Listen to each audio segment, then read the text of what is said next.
कुंभ राशि, आप लोगों को मिला है वर्गो साइन का energy and that is hermit. Alright, मतलब या तो आप लोग डील कर रहे होगे किसी वर्गो के साथ में, या तो फिर आप लोगों का टाइम आ चुका है भगवान की तरफ से कि थोड़ा सा ध्यान साधना करो, थोड़ा सा कॉन्टेम्पलेट करो और थोड़ा सा इंट्रोस्पेक्ट करो। मतलब इस कार्ड के आने का मतलब ये है कि वक्त आ चुका है थोड़ी सी जिंदगी को ठहराव देने का। मतलब फॉर एग्जाम्पल, आप बहुत ज़्यादा भाग दौड़ कर रहे हो कुछ टाइम से, इस काम के लिए, उस काम के लिए, इसके लिए, उसके लिए परेशान होकर के घूम रहे हो, समझ नहीं आ रहा है। मतलब पैसों से लेकर के आपको कोई ना कोई ऐसा इशू है, आपको समझ में नहीं आ रहा है।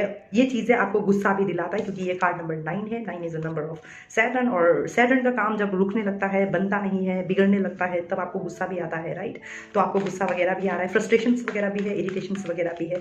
और इस फ्रस्ट्रेशंस इरिटेशंस के वजह से आपके मतलब जो बनने वाला भी काम और है ना, वो भी आपका बिगड़ जा रहा है, कहने का मतलब। तो अगर आपको लगता है, देखो, चिंता करने से समाधान नहीं निकलेगा, चिंतन करने से समाधान निकलेगा, और ये चिंतन का ही कार्ड है। चिंतन करोगे तो समाधान निकलेगा। और अगर आपको समाधान चाहिए तो सुबह उठो, 10 मिनट अपने आप को मेडिटेशन में दो, तभी जाकर के आपको विक्ट्री मिलेगी। अदरवाइज आप बौखलाते हुए ही रहोगे और परेशान ही रहोगे। ब्लोसमिंग अबंडेंस और विक्ट्री मिला है आपको। तो अगर मानो, मेरी बात मानो कुंभ राशि वालों, एक्वेरियस, आप साधना करना शुरू कर दो। बच्चा, आपको ना साधना आप जब शुरू कर दोगे ना, तो आपको ना ऐसे इंसाइट्स आएंगे। ठीक है, जैसे मानो फॉर एग्जांपल आपका घर में झगड़ा चल रहा है और आप उसका एक सोल्यूशन चाहते हो आपकी बीवी के साथ में। ठीक है ना, अगर आप बीवी हो, पति के साथ में आपका ऐसा चल रहा है और रोज तू तड़ाका हो जाता है, ठीक है ना, सोल्यूशन नहीं मिलता है। आप ऐसा करो, ये तू तड़ाका करने के बजाय आप बैठो थोड़ा सा और आप ये सोचने की कोशिश करो, जो ये झगड़ा हो रहा है हमारे बीच में, उसके पीछे का रीज़न क्या है। What is the reason behind, किस बात पे ऐसा होता है, क्यों ऐसा होता है, या कोई भी सिचुएशन हो, उस सिचुएशन को लेकर के बैठ के थोड़ा सा कॉन्टेम्पलेट करो। जैसे आप फॉर एग्जाम्पल किसी को प्यार करते हो, आज उसने ब्लॉक मार दिया, कल उसने अनब्लॉक कर दिया, परसों उसने फिर ब्लॉक मार दिया, अनब्लॉक कर दिया, unblock block unblock block game खेल रहा है और आपको समझ में नहीं आ रहा है ये रिश्ता कहाँ जा रहा है। तो आपको क्या लगता है क्या करना चाहिए? आप मोबाइल में घुस करके अनब्लॉक ब्लॉक, सोशल मीडिया पे क्या कर रहा है, स्टॉक, ये सब करते रहने से थोड़ी होगा। आप थोड़ा सा बैठ करके सोचो, भाई ये इंसान जो कह रहा है प्यार करता है, अपने मर्जी से मुझे ब्लॉक मारता है, अपने मर्जी से वो मुझे अनब्लॉक करता है, जब मर्जी आता है बात करता है, जब मर्जी आता नहीं बात करता है, मुझे क्या करना चाहिए? आप अपने आप को अवेलेबल रख रहे हो, राइट। लेकिन आप यही चीज़ को अगर उल्टा कर दो, भाई बहुत हो गया, इस बार ब्लॉक मार दिया ना, इस बार आप ब्लॉक मारो, अगर वही बात है, ठीक है, आप ब्लॉक मारो, अगला ट्रिगर दो कि भाई ये खेल नहीं चलेगा। मतलब ये सब आप जब थोड़ा कॉन्टेम्पलेट करोगे तभी हो पाएगा, नहीं तो क्या होगा, अगली बार जब वो आपको ब्लॉक अनब्लॉक करके जब वो फोन करेगा, आप कहाँ से शुरू करोगे कहानी? यही तो शुरू करोगे ना, तुम जब मर्जी आता है ब्लॉक कर देते हो, तुम जब मर्जी आता है अनब्लॉक कर देते हो, तुम्हारी मर्जी से तुम मुझसे बातें करते हो।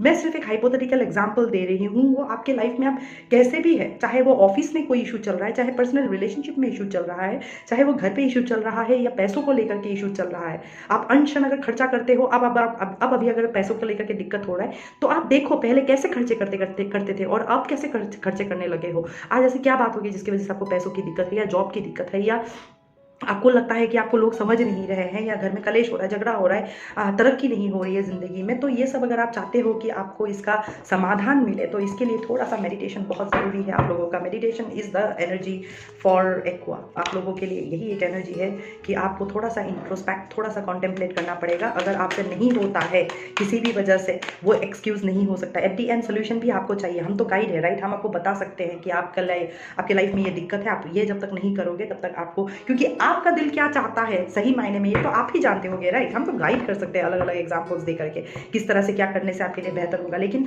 आप क्या चाहते हो जिंदगी में मैनिफेस्ट करना, क्योंकि ये मैं रीडिंग भी कर रही हूँ न्यू मून से फुल मून। अभी अगर आप ढंग से नहीं सोचोगे एक्वा, ये आपका डेस्टिनी क्रिएट करने जा रहा है। अब आज अगर आप गलत तरीके से सोच के गलत एनर्जी इंप्लीकेट करोगे तो आप बहुत पीछे चले जाओगे, और मैं आपको आगे ले जाने की कोशिश कर रही हूँ जहाँ पे आपको विक्ट्री मिले, एबंडेंस मिले, आप खुद के साथ साथ दूसरों को भी भला कर सकते हो। लेकिन अभी अगर आप किसी मोह माया में, अटैचमेंट पे, और आप एकदम, जैसे अभी मैंने बोला ना, ओ मेरा फैमिली है, मेरे पास में टाइम नहीं होता है, मैं क्या करूँ क्या नहीं करूँ, अटैचमेंट है मेरा, मैं ये नहीं कर सकता, मैं वो नहीं कर सकता, बच्चे को स्कूल भेजो, पति को ऑफिस भेजो, फिर घर में झगड़ा, मन नहीं लगता, फिर तो क्या है, यही है बस। उसके बाद में आप समझ रहे हो, ये अपने आप आया है आपका एनर्जी। मेरा कहने का मतलब ये है कि अगर आप विक्ट्री चाहते हो, ब्लोसमिंग अबंडेंस वगैरह चाहते हो, all tied up situation, attachment वगैरह से निकलना चाहते हो, डिसीजन ले पाने की ऐसे स्थिति में आने की कोशिश करना चाहते हो, तो वो कोशिश तभी कामयाब होगा जब आप अपने आप को 10 मिनट टाइम दोगे। मतलब आप सुबह सो करके उठने के बाद में, जैसे फॉर एग्जांपल आप एक हाउसवाइफ हो,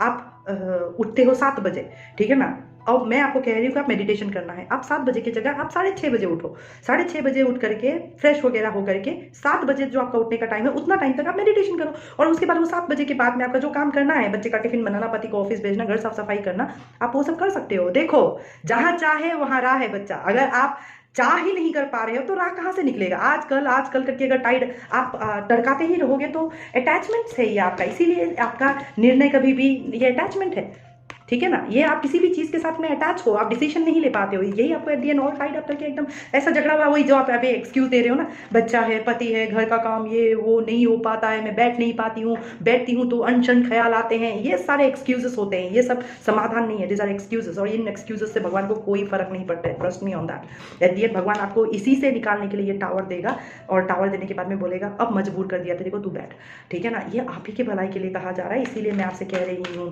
कि अगर आप चाहते हो आपकी ज़िंदगी में कामयाबी आए, आप कामयाबी आपके कदम चूमे, आपके बैंक बैलेंस बने रहे, रिश्ते बने रहे ज़िंदगी में, और ये टावर वगैरह ना आए, तो थोड़ा सा इंट्रोस्पेक्ट करके, कॉन्टेम्पलेट करके, ये इस तरह से ही है। अगर हमें किसी ऑफिस में काम करते कोई प्रेजेंटेशन देना है तो पहले हमें थोड़ा सा मेडिटेशन, मतलब प्री प्रोजेक्शन करना पड़ता है। अच्छा, मैं इस प्रेजेंटेशन को कैसे दिखाऊंगा ऑफिस में, तो उसी हिसाब से आपको अपनी तैयारी करनी पड़ती है। वही आपकी पर्सनल लाइफ में भी चलता है, ठीक है ना। क्योंकि हर चीज सिर्फ तोड़ के ही बात नहीं बनती है। इसने ब्लॉक मार दिया, उसने ब्लॉक मार दिया, कम्युनिकेशन नहीं करना है, मुंह फुला करके बैठे रहना है, महीना भर एक ही छत के नीचे रह करके बात ही नहीं करना है, एक दूसरे को आप देखना ही नहीं चाहते हो, ऐसे कैसे होगा, ठीक है ना। तो इसी के लिए ही आपको भगवान कह रहा है कि टाइम आ गया है, आप थोड़ा सा अब मेडिटेशन करो, अदरवाइज आपके लाइफ में challenges, look at the cards, ठीक है ना। आपके लाइफ में चैलेंजेस मतलब दस्तक दे के ही रहेगा। आपको 7 ऑफ वॉन्ड्स, और आपको आया है देखो 5 of bottom.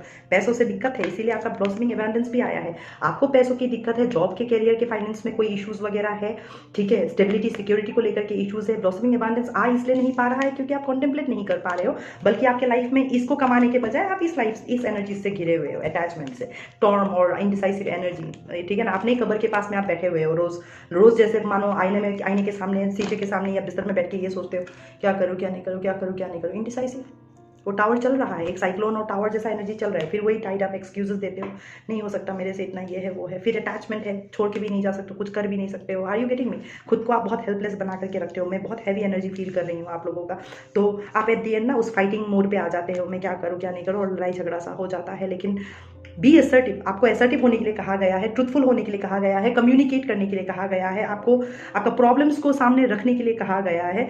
Don't back down from what you believe. आप जो बिलीव करते हो उससे बैक डाउन मत करो। जैसे मैंने कहा ना, जहां चाहे वहां राह है। अगर आप वो बिलीव कर लोगे नहीं मैं कर सकता हूँ, उससे आप बैक डाउन नहीं कर सकते हो, ठीक है।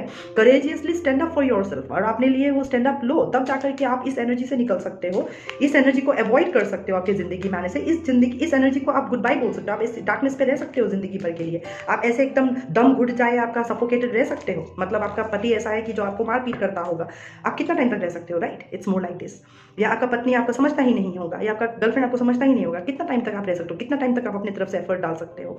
ये सारी चीज़ों को समझने के लिए, जानने के लिए आपको कॉन्टेम्पलेट करना पड़ेगा, मेडिटेशन करना पड़ेगा, अपने आप से फाइट करना छोड़ करके, अपने आप से इंक्लूसिव होकर के, अपने आप से प्यार करके, आपके लिए बेहतर क्या है और आपके लिए बेहतर जो है एट दी एंड अगले के लिए भी बेहतर सोचते हुए आप उस निर्णय में आने के लिए उस लायक बनना पड़ेगा आपको। आपके लिए यही मैसेज है और यही चीज़ आपके साथ होने वाला है। आप में से जिन लोगों ने पैसों को लेकर के इश्यूज़ वगैरह भगवान को भेजा है ऊपर, ठीक है, तो मुझे ये दिखाई दे रहा है कि पैसों के इश्यूज तो आप लोगों का बहुत जल्दी, let your inner beauty shine. अभी आपको मैं क्या बोल रही थी, माधव ने भी आपको वही मैसेज दिया है कि आपके पास में सारा प्रोटेक्शन है। देखो, डरने की कोई ज़रूरत नहीं है आपको, ठीक है।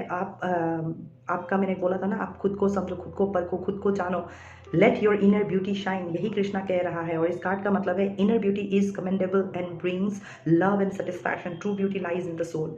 मतलब आप आत्मिक खूबसूरती को ही नहीं देखोगे तो आप बाहर क्या प्रोजेक्ट करोगे? एक झगड़ेलू किस्म का इंसान, एक दारू पी करके गाली गलौज करने वाला इंसान, एक ऐसा इंसान जिसको कमिटमेंट से डर लगता है, कभी ब्लॉक मारता है कभी अनब्लॉक मारता है। आप एक ऐसे इंसान के साथ डील कर रहे हो, कुछ एक ऐसे इंसान के साथ आप डील कर रहे हो जो कमिटेड ही नहीं है, जो अपना स्टैंड ही नहीं ले पाता है, माँ बाप को बोल भी नहीं सकता है कि वो आपसे प्यार करता है। तो आप समझ रहे हो मैं क्या कहने की कोशिश कर रही हूँ। तो ये सारी चीज़ें समझने वाली बात होती है, और ये जब तक आप खुद नहीं समझोगे आप कैसे कोई चेंजेस अपने लाइफ में ला सकते हो, ठीक है ना। तो आपको ये फुल मून में, न्यू मून से लेके फुल मून के बीच में यही सारी चीज़ें भगवान आपको इस तरीके से सिखाएगा ताकि आप फुल मून के बाद एकदम असर्टिव होकर के, बोल्ड होकर, करेजियस होकर के आप अपना स्टैंड ले सकते हो, आप अपना बात आगे रख सकते हो, ठीक है। और इसी तरीके से आप अपने लिए कुछ फैसले कर सकते हो जहाँ पे आपको भले तकलीफ हो कुछ टाइम के लिए, लेकिन आपको ये विश्वास होगा कि आने वाले टाइम पे ये मुझे लॉन्ग टर्म में कुछ ना कुछ ऐसा देगा जिससे मुझे और घबराने की कोई ज़रूरत नहीं है। तो ये सारी चीज़ें आपकी तरफ बहुत जल्दी आ रहा है, आप बस तैयार रहो, मेडिटेशन करो। मेडिटेशन इज़ द ओनली की फॉर यू राइट नाउ, ठीक है ना। नमस्ते।